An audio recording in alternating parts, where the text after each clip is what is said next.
윤석열 대통령에 대한 탄핵소추가 가결된 지 100일째, 헌법재판소가 장고를 이어가고 있습니다. 헌법재판소는 내일 한덕수 국무총리에 대한 탄핵 사건을 먼저 선고합니다. 현장에 나가 있는 취재기자 연결합니다. 신지원 기자.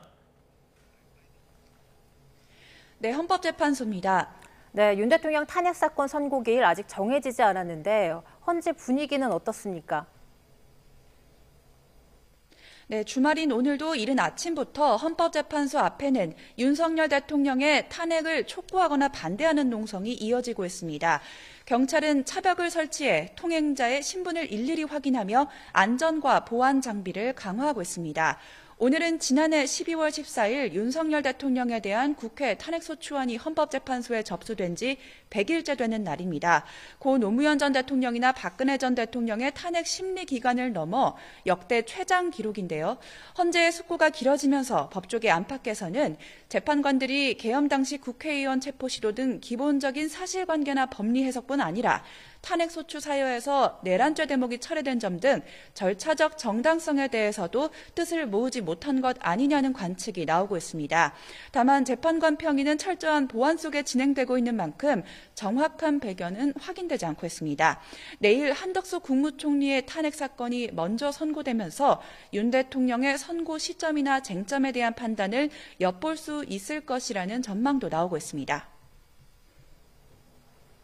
내일 한덕수 국무총리에 대한 탄핵 사건 선고가 먼저 나오는데 쟁점이 뭡니까? 네, 한덕수 국무총리의 탄핵소추 사유는 모두 5가지입니다. 먼저 김건희 특검법 등에 대한 제2요구권을 의결해서 대통령이 이해충돌 제한 없이 거부할 수 있도록 방조했다는 내용이 있고요. 비상계엄 당시 국무회의를 소집하고 참석하면서 대통령의 내란 행위에 공모했다는 점, 또 대통령 권한대행으로서 각종 특검법에 대한 거부권을 행사하거나 헌법재판관 임명을 거부한 점이 있고요. 윤 대통령 탄핵 전부터 법적 근거 없이 한동훈 전 국민의힘 대표와 공동 국정운영 체제를 공표한 점 등이 있습니다. 이 가운데 한 총리가 비상계엄 당시 국무회의에 참여한 점에 대해 헌법재판소가 어떤 판단을 내놓을지가 관심입니다. 다만 헌법재판소가 한 총리 측에서 반박 사유로 주장한 의결 정족수에 대해서 어떤 판단을 하느냐가 우선입니다.